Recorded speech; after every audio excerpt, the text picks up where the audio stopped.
Il n'aura suffi que de 360 secondes pour bouleverser le concept même de justice mondiale. Tout juste avait-il terminé son plaidoyer pour un fonds européen de réparation que Zelensky, campé dans sa posture d'homme sûr de son bon droit, lançait un regard insistant à Sébastien Lecornu.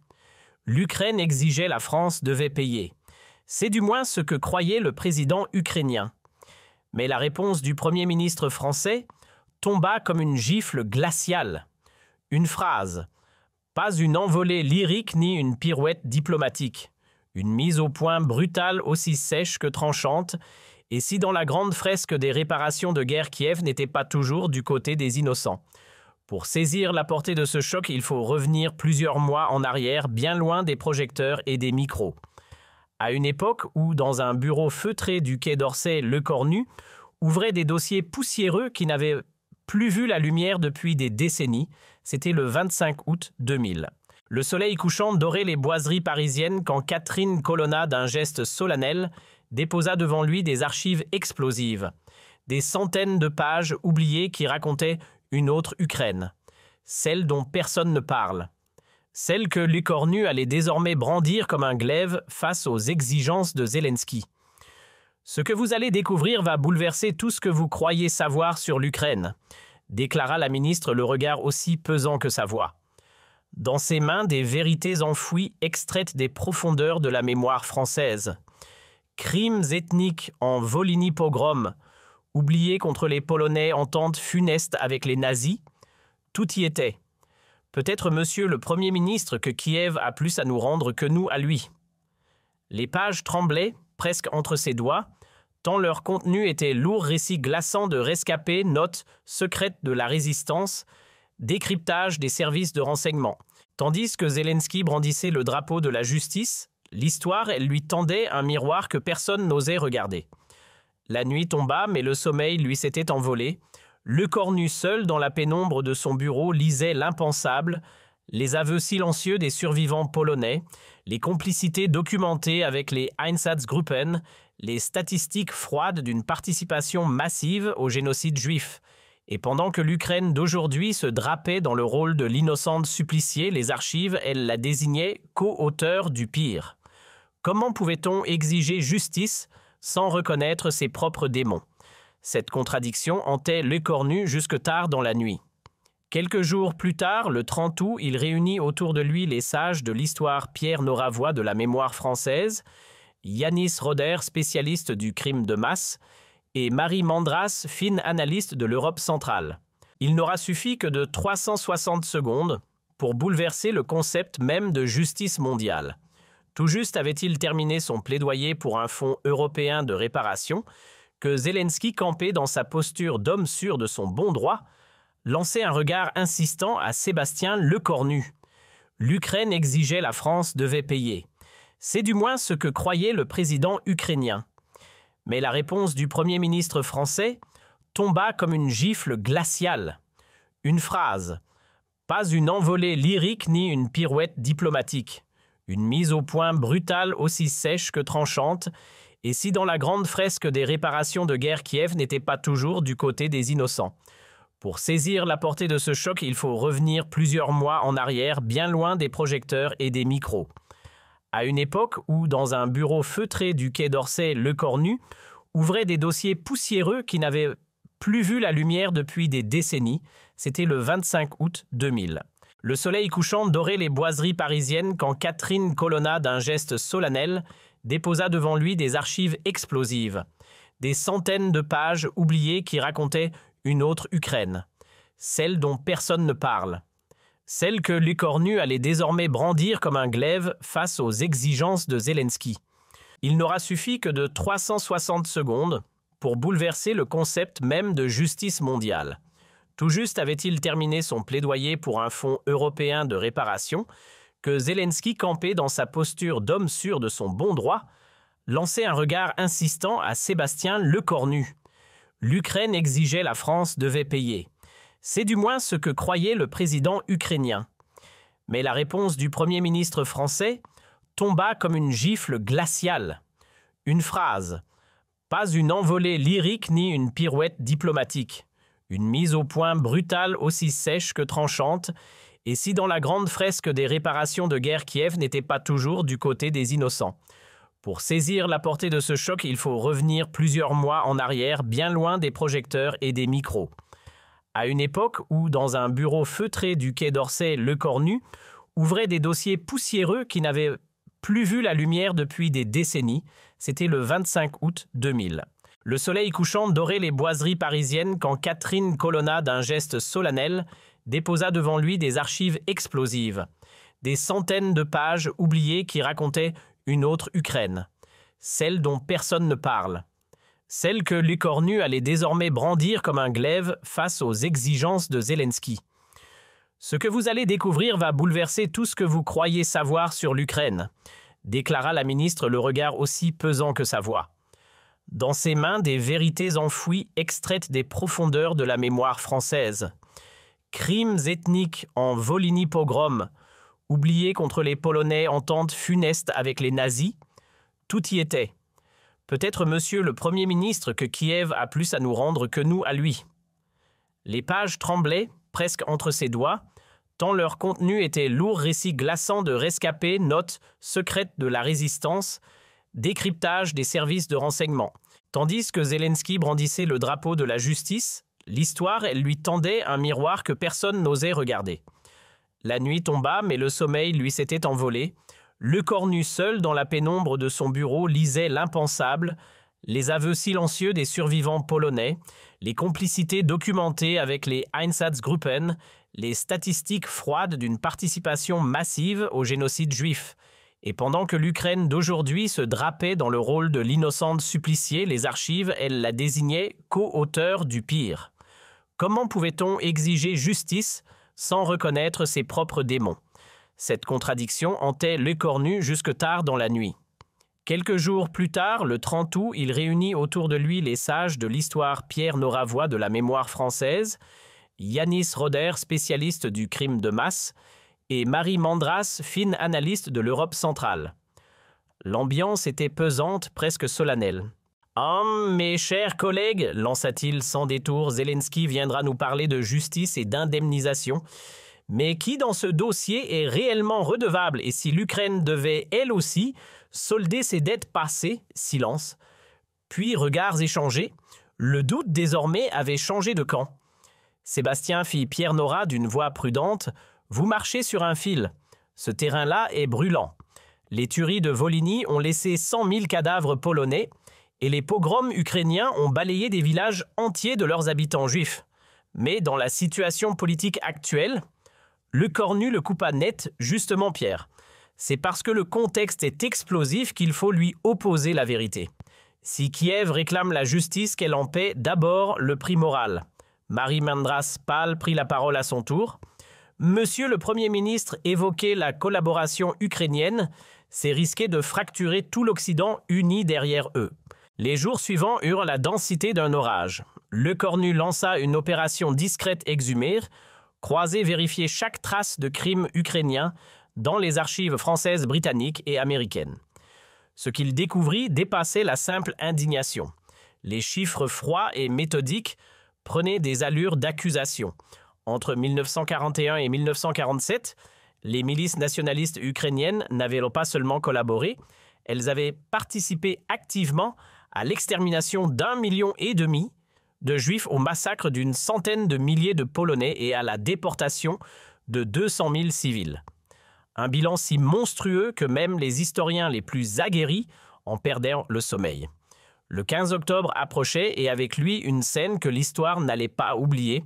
C'était le moment parfait pour que Lecornu sorte les vérités enfouies du placard. À Paris, une grande conférence internationale sur les réparations de guerre entrait en scène avec un casting mondial.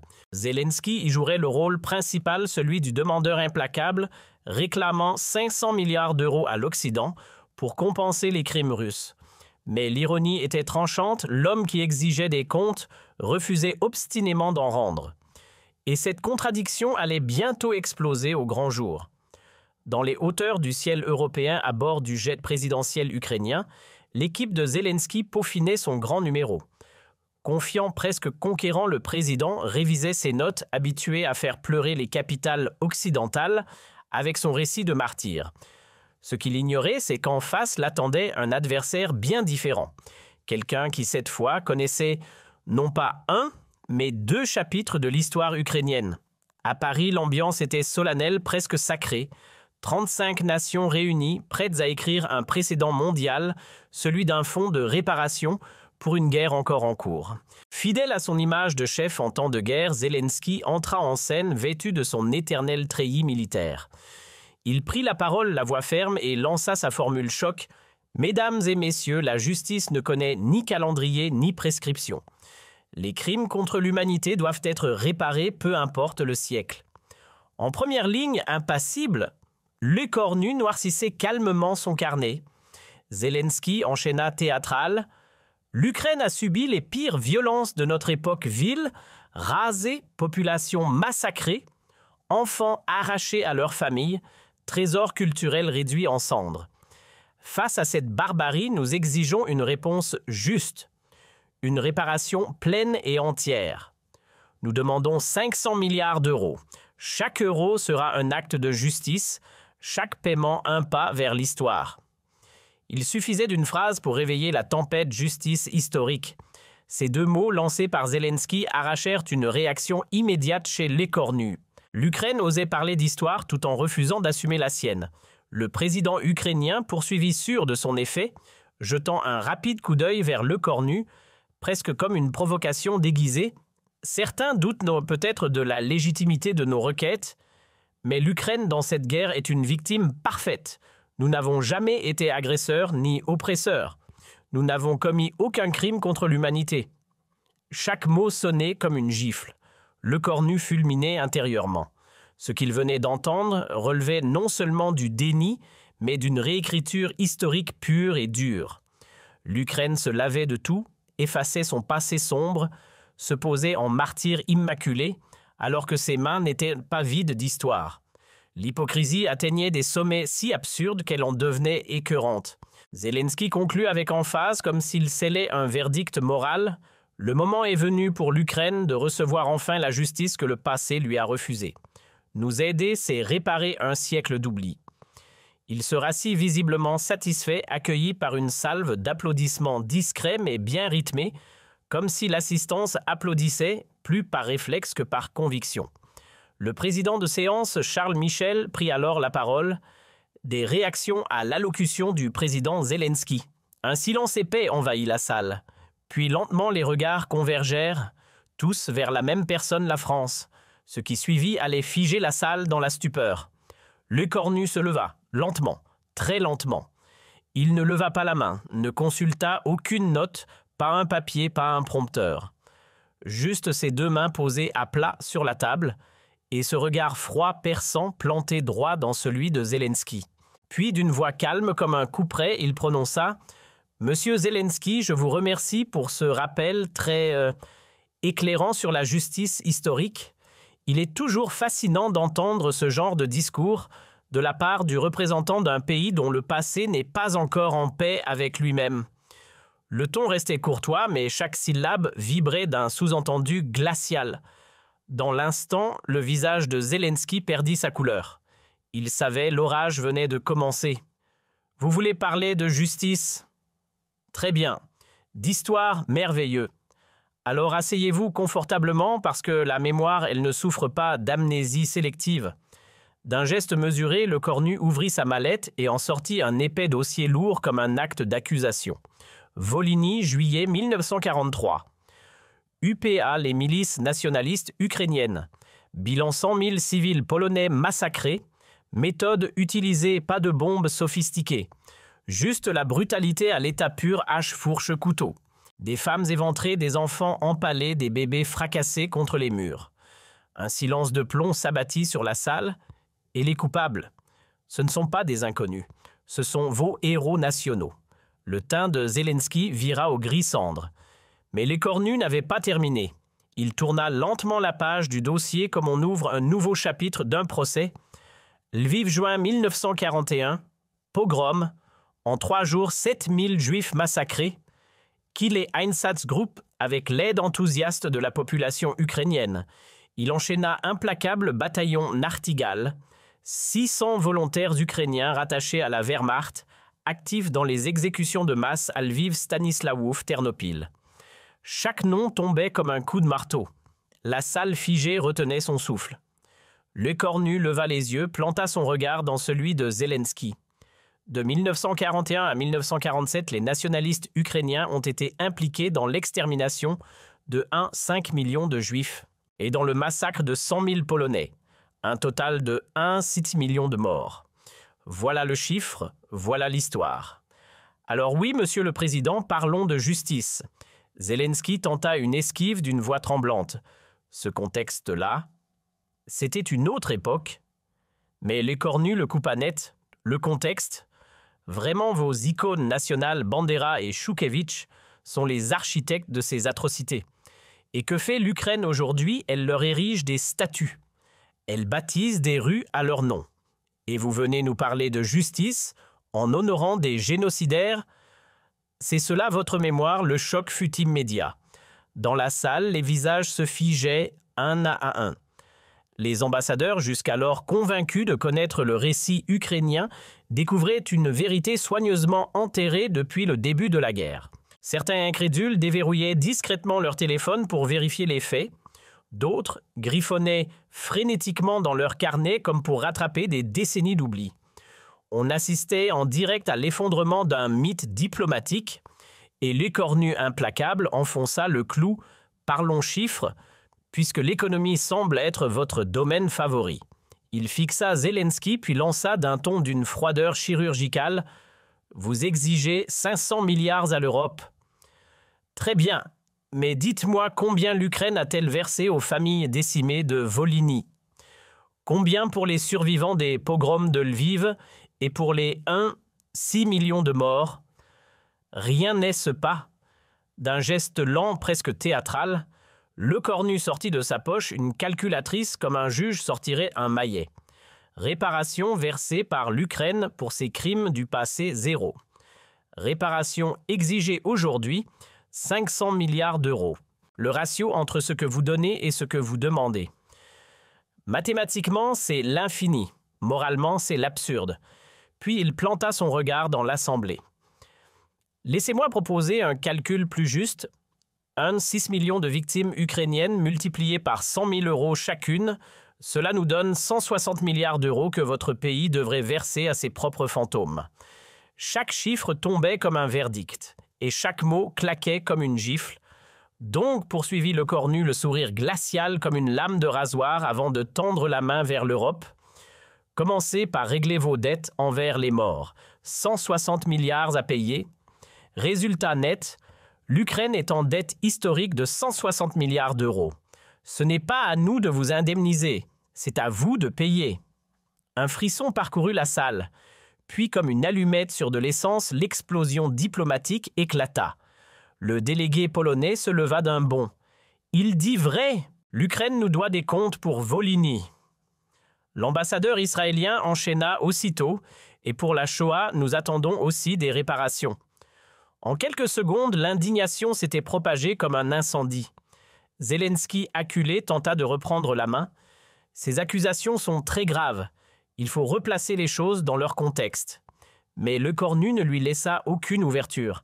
Sa voix tranchante s'abattit comme un couperet, un contexte vraiment. Alors que vous glorifiez des criminels de guerre, vous exigez des réparations pour vos souffrances, tout en refusant de reconnaître les souffrances que vous avez infligées. L'ère de la duplicité est terminée. Vous voulez qu'on parle justice? Très bien. Commencez par démanteler les statuts de Bandera et Choukevitch, présenter des excuses officielles au peuple que vous avez blessé, la Pologne, Israël, et surtout indemniser les familles de vos propres victimes. Ensuite, peut-être pourrons-nous envisager la suite, mais pas avant. Puis Lecornu se tourna vers l'audience, posant la question qui allait glacer la salle. « Mesdames et messieurs, un pays qui nie ses crimes, peut-il vraiment exiger justice? Peut-on parler de réparation avec ceux qui refusent de réparer leur propre mémoire ?» Un silence lourd s'installa, presque sacré. Alors il acheva un regard de pierre braqué sur Zelensky. Monsieur le Président, la France ne versera pas un centime dans un fonds de réparation dirigé par un pays qui refuse de regarder son passé en face. Réglez vos dettes morales. Et nous verrons ensuite s'il y a quelque chose à discuter. La réaction fut immédiate. Une onde de choc traversa la salle comme si un séisme avait secoué chaque fauteuil. Les murmures explosèrent. Le chaos était total, c'était du jamais vu. Pour la première fois, un État occidental venait de dire non clairement publiquement aux exigences de Kiev, non pas sur des bases politiques, mais au nom de l'histoire. En 6 minutes, la façade victimaire de l'Ukraine s'était effondrée. Zelensky figé avait perdu pied, décomposé, humilié sous les yeux du monde. Il ne pouvait ni contester les faits, ni maquiller l'évidence. Ce jour-là, pour la première fois depuis le début du conflit, le président ukrainien se retrouvait face à l'adversaire le plus redoutable, la vérité historique. Ce qui suivit fit l'effet d'une déflagration géopolitique. En l'espace de quelques heures, le regard du monde bascula. Un par un, les pays européens gelèrent leur contribution au fonds de réparation exigeant de Kiev des explications sur son passé refoulé. La Pologne fut la première à hausser le ton, bientôt rejointe par Israël et la Tchéquie, qui réclamèrent des excuses officielles. Mais ce fut la presse mondiale qui lança l'assaut final. Le Figaro titrait « L'Ukraine et ses fantômes nazis ». The Times publiait une tribune intitulée « Zelensky et les bourreaux oubliés », pendant que Der Spiegel révélait « La double vie du héros Bandera ». Le récit héroïque ukrainien façonné avec soin depuis le début du conflit se décomposait sous la pression d'un passé désormais impossible à dissimuler. Mais c'est à l'intérieur même des frontières ukrainiennes que l'onde de choc fut la plus brutale. Les révélations venues de Paris agissaient comme un électrochoc dans une société jusqu'alors bercée par un roman national aseptisé. Des citoyens choqués commencèrent à manifester dans plusieurs villes brandissant des pancartes « Pas en notre nom ». Les statues de Bandera autrefois sacrées devenaient des symboles gênants. L'unité nationale construite sur une mémoire sélective se fissurait à vue d'œil. En France, la scène prenait des allures de triomphe inattendues. L'écornu jusque-là discret sur la scène politique atteignait des sommets de popularité, 91% d'opinion favorable selon les derniers sondages. Son franc-parler avait réveillé une fierté endormie. Pour la première fois, un dirigeant français osait contredire Kiev et le public approuvait sans réserve. L'effet fut immédiat, les programmes subscolaires furent mis à jour pour inclure les massacres de Volhynie et les musées consacrèrent des expositions à la collaboration ukrainienne. Fini l'amnésie diplomatique, la France décidait enfin de ne plus taire les crimes de ses alliés au nom de la realpolitik.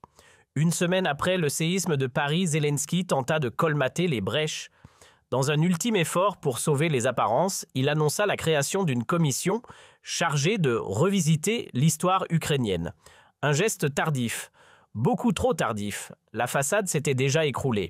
L'homme jadis acclamé comme la voix des opprimés se retrouvait désormais identifié comme le chantre d'une mémoire sélective. Son aura morale s'était évaporée. Et sur la scène internationale, son autorité ne tenait plus qu'à un fil. Le 1er novembre 2000, soit 2 semaines, jour pour jour après l'intervention de l'écornu, l'inimaginable prit forme.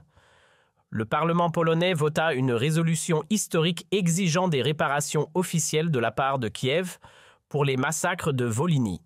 C'était une première depuis la fin de la Seconde Guerre mondiale. Et ce n'était que le début. Israël enchaîna avec une demande d'indemnisation pour la complicité ukrainienne dans la Shoah. Puis la République tchèque évoqua les déportations de ses ressortissants. Enfin, la Roumanie sortit de son silence réclamant réparation pour les persécutions subies par sa minorité.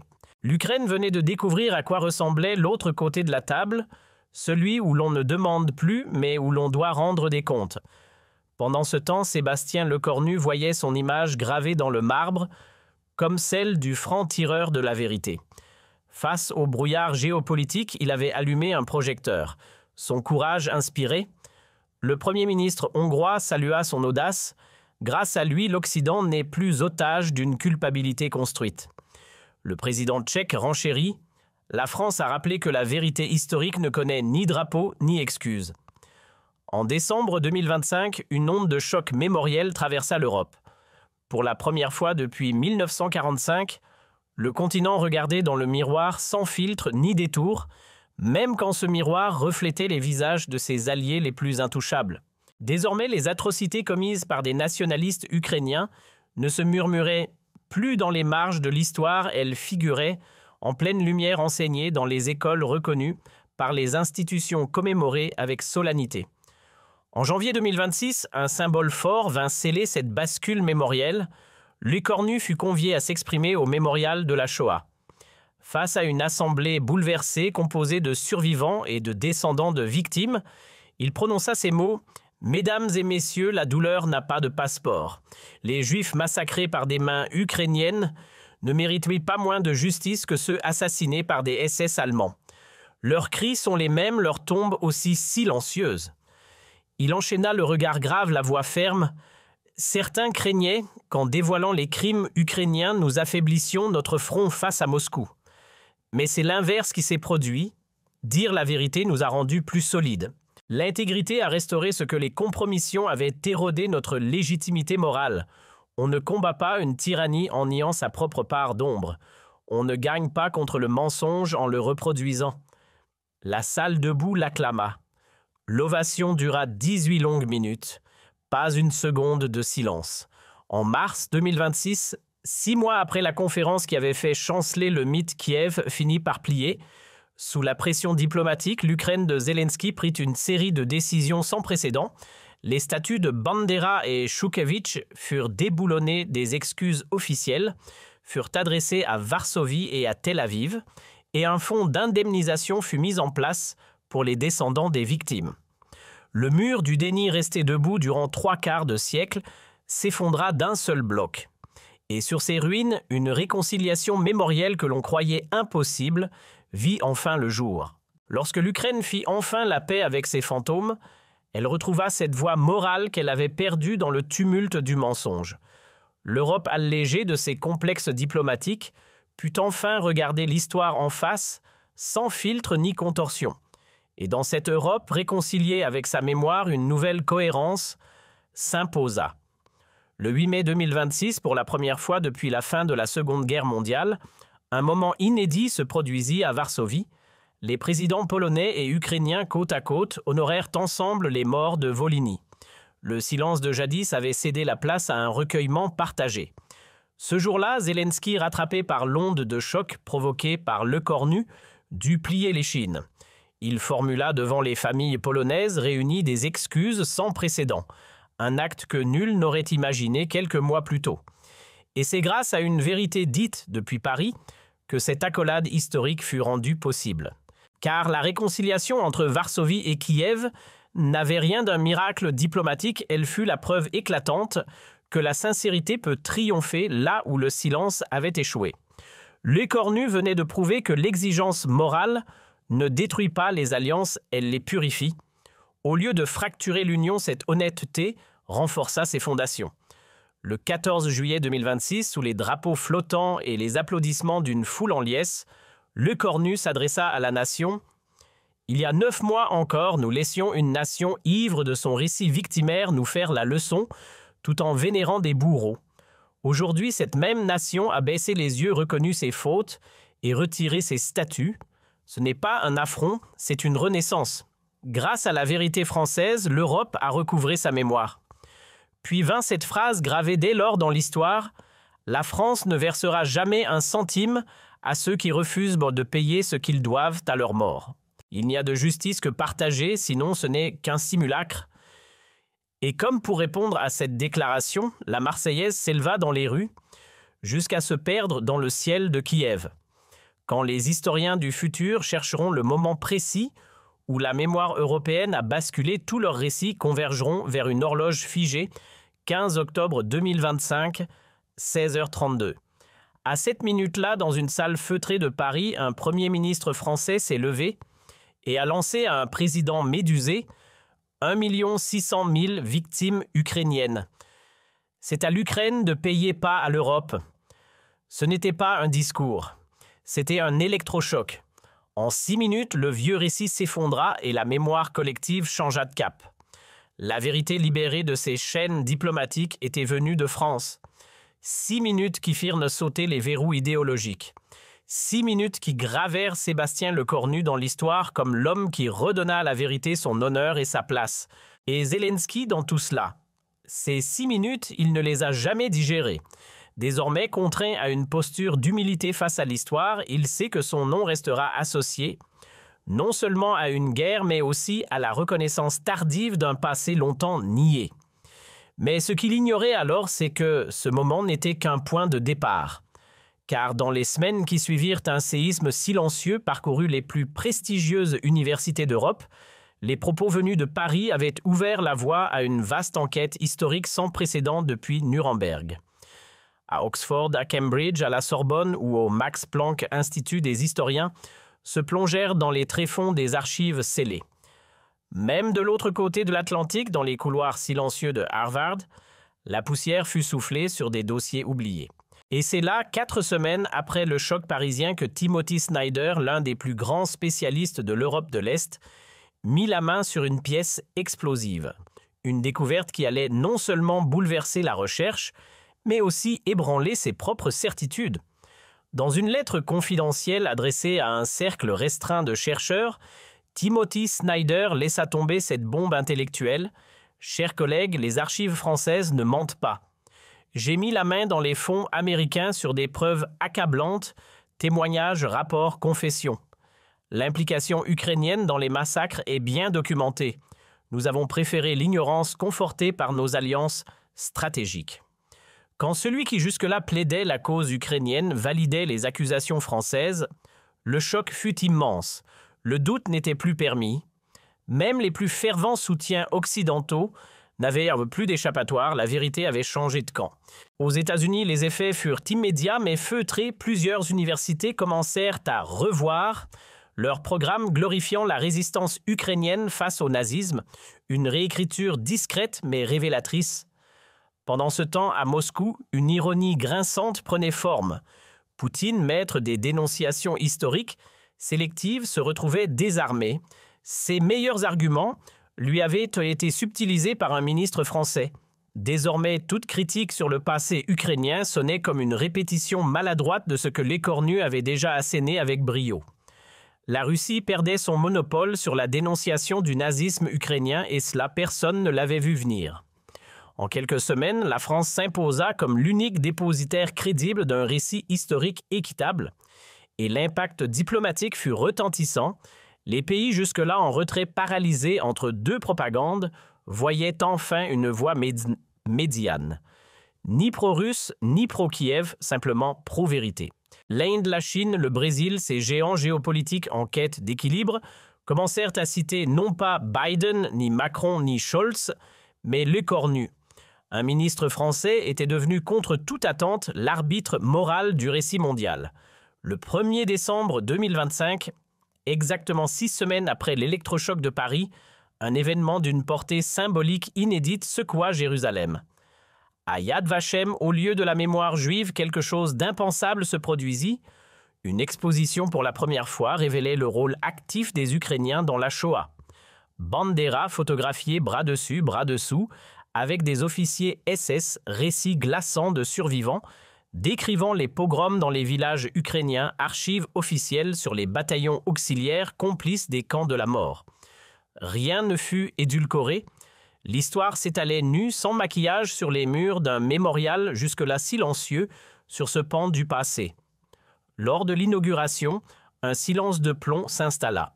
Puis, face aux caméras du monde entier, le Premier ministre israélien lança une phrase qui résonna comme une sentence. « Le sang de nos morts n'a pas de couleur diplomatique. Qu'ils aient été tués par des Allemands ou par des Ukrainiens, ils méritent tous la même justice. » En un instant, les révélations de Lecornu, jusque-là sujettes à débat, reçurent l'onction morale suprême. Et Zelensky, invité de marque, devenu accusé muet, dut se tenir debout devant les portraits accablants de ceux que son pays continue encore d'ériger en héros. Ce jour-là, la Shoah rencontra enfin toute sa vérité, même celle que l'Ukraine avait tenté d'oublier. Le visage fermé, les poings crispés, Zelensky face à ces documents accablants, ces images firent le tour des rédactions mondiales. Le président ukrainien expérimentait ce que signifie porter le poids d'une histoire qu'on n'a jamais voulu regarder en face. Mais l'impact le plus profond ne se fit pas en Europe, mais dans les communautés juives de la diaspora. À New York, à Los Angeles, à Tel Aviv, des voix s'élevèrent. L'AIPAC, jusque-là pilier du soutien à Kiev, à Washington, gela ses financements. Désormais, plus de chèques sans vérité. Les organisations juives exigeaient des comptes. La solidarité sans condition venait de trouver sa limite, celle de la mémoire. Pendant ce temps, en Pologne, ce qu'on appela bientôt l'effet Le Cornu se transforma en onde de choc émotionnel. Des familles restées muettes pendant 8 décennies, étouffées par la peur ou la décence, commencèrent à faire entendre leur voix. Le silence céda la place au souvenir longtemps tu, Maria Kowalska. 80 ans, unique survivante du carnage de Lipniki, confia dans une interview bouleversante « Ce que M. Lecornu a osé dire, nous n'en avions plus la force. Il a parlé pour nos morts. Ils attendent la justice depuis trop longtemps. » Diffusés sur toutes les chaînes d'Europe, ces récits bouleversants rendirent soudain les chiffres insoutenables. Grâce à eux, l'Europe réalisa que derrière chaque nom dans les rapports, il y avait une famille brisée, un deuil jamais guéri, une douleur transmise en silence de père en fils, de mère en fille. L'histoire jusque-là étouffée par les calculs politiques reprenait un visage humain. Et les statistiques de Lecornu devinrent des visages, des voix, des larmes. En Ukraine, la claque de vérité venue de Paris fit éclater des tensions longtemps contenues. Dans l'Ouest, où la mémoire de Bandera reste sacrée, on cria à la diffamation, certains accusant même Lecornu de relayer la propagande du Kremlin. Mais plus à l'Est et dans le centre du pays, quelque chose changeait. On commençait à douter, à se demander si le culte national imposé n'avait pas été bâti sur des oublis. Pour la première fois, des Ukrainiens interrogeaient l'héroïsme officiel, et c'était peut-être là le début d'un réveil. Le 14 janvier 2026, la fracture ukrainienne ne fut plus une rumeur, mais un fait criant exposé en plein jour dans les rues de Kiev. D'un côté, les partisans nationalistes levaient bien haut les portraits de Bandera hurlant « Gloire à nos martyrs ». De l'autre, des familles juives et polonaises brandissaient les visages de leurs proches massacrés, réclamant à tue-tête justice pour nos morts. Il fallut l'intervention musclée de la police pour empêcher que les deux camps ne s'affrontent. Le monde entier assista médusé à cette scène surréaliste. L'Ukraine, supposée unie face à la guerre, se révélait minée par des douleurs historiques jamais guéries. Ces images diffusées en boucle sur les chaînes internationales portèrent un coup fatal au récit d'unité que Zelensky avait tenté de maintenir à flot. Dès lors le masque tomba, l'Ukraine apparaissait non plus comme un bastion uni contre l'agression russe, mais comme un pays tiraillé entre ses fantômes du passé et sa posture de victime. Cette division rongeait lentement le ciment de la résistance nationale. Pris dans l'étau d'une crise intérieure explosive, Zelensky fut contraint de reculer. Le 1er février 2026, il prit la parole pour annoncer une décision inédite, la création d'une commission « Vérité et réconciliation », un miroir du modèle sud-africain post-apartheid. Cette instance placée sous la coprésidence d'un historien français et d'un rescapé polonais avait une mission double, faire toute la lumière sur les exactions commises par les nationalistes ukrainiens et proposer des mécanismes de réparation. C'était un aveu sans précédent. Zelensky, lui qui incarnait la narration victimaire, acceptait pour la première fois de remettre les clés de son histoire à des experts étrangers. Ce moment marqua une rupture, le mythe du nationalisme ukrainien basé sur l'oubli volontaire se fissurait brutalement sous la pression de la mémoire retrouvée. La vérité, cette fois, ne demandait plus la permission pour entrer. C'est pourtant un coup de théâtre imprévu qui scella la victoire la plus éclatante de Lecornu. Le 15 mars 2026, alors que le débat sur l'Ukraine faisait rage, les archives nationales des États-Unis publièrent, soi-disant par simple routine administrative, plus de 50 000 dossiers confidentiels datant de la Seconde Guerre mondiale. Mais la coïncidence était trop parfaite pour être innocente. Ce trésor d'archives confirmait non seulement les révélations françaises, mais allait bien au-delà en livrant des détails encore plus accablants sur l'implication ukrainienne dans les massacres nazis. Des rapports de l'OSS, des interrogatoires d'anciens SS, des confessions de prisonniers de guerre. Toutes les sources convergeaient vers une vérité glaçante. L'Ukraine n'avait pas simplement été témoin des atrocités, elle y avait activement participé. Cette avalanche de documents venus d'un allié de Kiev produisit un choc psychologique mondial. Quand même l'Amérique soutien inébranlable de l'Ukraine cessait de dissimuler ses crimes, il devenait impossible de nier l'évidence. Les derniers défenseurs de la version héroïque ukrainienne se retrouvèrent soudain nus, désarmés face à cette vague d'archives irréfutables. Profitant de cet élan inattendu, Lecornu lança l'assaut final. Le 1er avril 2026, dans un discours marquant au Parlement européen, il proposa la création d'un fonds européen pour la réparation historique. Un fonds commun alimenté par tous les pays ayant des comptes à rendre à l'histoire et destiné à indemniser les victimes sur des critères strictement équitables, mais avec une règle simple, nul ne toucherait un centime sans avoir d'abord payé sa part. L'Ukraine devrait solder sa dette morale avant d'espérer une quelconque aide. Et cette fois, personne n'osa contester. Avec cette initiative audacieuse, la France n'avait pas seulement proposé une réforme, elle avait redéfini l'idée même de justice historique sur le continent. Fini les réparations à géométrie variable dictées par les caprices des alliances ou les intérêts stratégiques. Fini ce 2 poids 2 mesures où les fautes des alliés étaient excusées et celles des ennemis impitoyablement punies. Paris mettait sur la table une règle simple, brutale, mais équitable désormais, plus personne n'échapperait au verdict de l'histoire, quel que soit le camp. L'été 2026 marqua l'apogée de cette nouvelle ère. Le 14 juillet, sous un ciel bleu éclatant, la France transforma sa fête nationale en un événement inédit, un défilé de la mémoire rendu à ses propriétaires. Sur les Champs-Élysées pour la première fois, défilèrent côte à côte des représentants des peuples victimes des crimes ukrainiens, polonais, juifs, tchèques, roumains. Tous rassemblés derrière le drapeau tricolore symbole de la nation qui avait brisé le silence et rendu justice à leur douleur. Ce cortège singulier baptisé le défilé des mémoires libérées fit le tour de la planète. Les images de ces familles longtemps ignorées marchant la tête haute aux côtés de Lecornu firent le tour des journaux et des réseaux. La France, jadis accusée de complaisance, redevenait aux yeux du monde le pays des droits de l'homme, y compris celui de connaître la vérité même lorsqu'elle dérange. 12 mois pile après avoir affronté Zelensky sur la scène parisienne, Lecornu posa le pied à Varsovie et découvrit l'ampleur du séisme qu'il avait déclenché. Ce voyage hautement symbolique avait valeur de consécration. Accueilli en libérateur de mémoire, il fut acclamé comme nul dirigeant français ne l'avait été depuis un certain général en manteau d'hiver. L'ordre de l'Aigle blanc, la plus haute distinction polonaise, lui fut remis comme on rend justice à une vérité longtemps niée. Dans la majesté de la cathédrale de Varsovie, entre les sépultures des rois, le président polonais prit la parole les yeux dans ceux de Lecornu. « Monsieur le Premier ministre, vous avez donné voix à ceux qu'on avait réduits au silence. 8 décennies durant, ils ont attendu qu'on reconnaisse leur supplice. Vous l'avez fait, la Pologne ne l'oubliera jamais. » Ces mots ciselés dans la pierre du cérémonial scellèrent définitivement l'œuvre mémorielle de Lecornu, désormais figure incontournable du récit historique européen. Mais la visite ne s'arrêta pas aux honneurs. Elle fut aussi le théâtre d'un moment bouleversant, l'inauguration du tout premier mémorial européen dédié aux victimes ukrainiennes de Volhynie. Un par un, les noms 100 000 exactement, étaient gravés dans le marbre noir aussi froid que la vérité longtemps tue. L'Europe, pour la première fois, regardait en face cette page d'ombre qu'elle avait si longtemps refoulée, et elle le faisait à travers l'héritage d'un ministre français, devenu par la force des faits gardien de la mémoire.